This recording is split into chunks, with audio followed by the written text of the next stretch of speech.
Bonjour à toutes et à tous, j'espère que vous allez bien. Aujourd'hui on va apprendre à modéliser cette craie en 3D sur Blender et on va l'animer aussi. C'est parti. Donc on se retrouve sur Blender et comme d'habitude on va appuyer sur A pour tout sélectionner, X pour ouvrir le menu Delete et on vient cliquer sur Delete pour supprimer les éléments qu'on a sélectionnés. Je vais faire un Shift A pour ouvrir le menu Add, on va aller dans Mesh et on va prendre un cylindre. Je vais faire un SZ pour le scale sur l'axe des Z, comme ceci. On voit que dans l'objet Property, l'axe Z a été modifié par rapport à tous les autres. Donc là, ça va nous poser un petit problème au niveau du bevel, ça ne va pas être centré. Et moi, j'aimerais que quand je vais faire mon bevel, ça va être centré. Donc pour régler le problème, on va faire un CTRL A ou Command A pour ouvrir le menu Apply. Et vu qu'on a fait juste un scale, on va juste sélectionner le scale. Et on voit qu'il a bien remis ça à 1. J'appuie sur Tab pour passer en Edit Mode, 3 pour sélectionner mes faces. Je viens sélectionner mes faces du dessus et celle d'en dessous. Je vais faire un CTRL B ou Command B pour faire mon bevel, et avec la molette de la souris, je viens rajouter un edge, et il est parfaitement centré. Je resélectionne ma face du dessus et celle du dessous, et là je vais faire un I pour insérer une face dans une face qui existe déjà.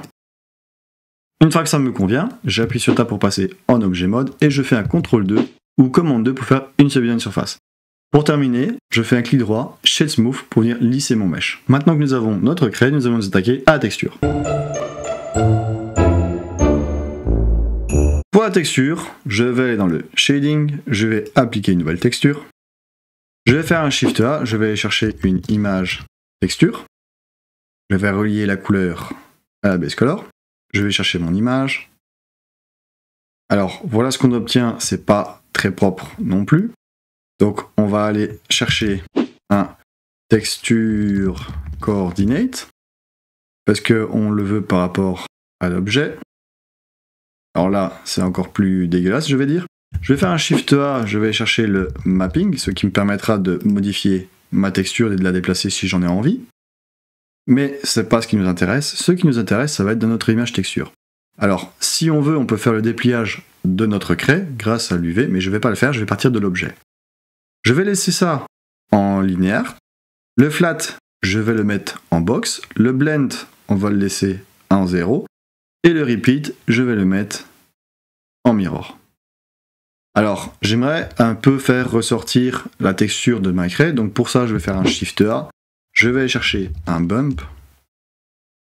Je relie la couleur à la 8. Et la normale, je vais la relier à la normale. Donc le bump, c'est ce qui va nous permettre de faire ressortir la texture ou inversement, de la faire rentrer vers l'intérieur.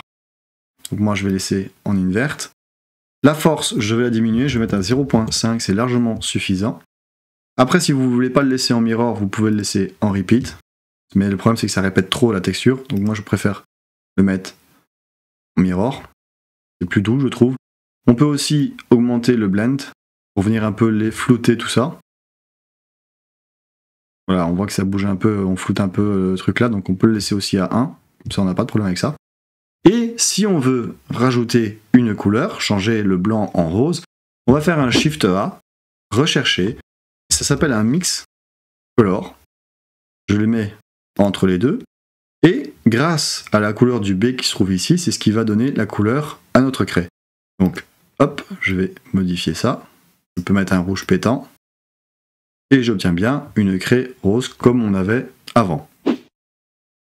Maintenant que nous avons la texture, nous allons nous attaquer à l'animation de la craie. Pour l'animation de notre craie, on va aller dans le Layout, on va faire un Shift A pour ouvrir le menu Add, on va aller chercher un Mesh qui va être un cylindre, et j'ai besoin que mon cylindre qui est ici soit plus large que la craie, donc je vais faire un S pour le scale, et aussi beaucoup plus grand que ma craie, donc un SZ pour l'agrandir aussi. J'exagère aussi au niveau de la hauteur. Alors on rencontrera le même problème que la craie, on a le scale qui a été modifié et ça va nous poser un problème pour le bevel. Donc on refait un CTRL A ou Command A pour ouvrir le menu Apply et on prend le scale et on va bien réinitialiser nos valeurs à 1. Une fois que j'ai fait ça, j'appuie sur Tab pour passer en Edit Mode, 3 pour sélectionner les faces, je sélectionne ma face qui est au-dessus et je fais de nouveau un CTRL B ou Command B et avec le mode de la souris je rajoute un segment.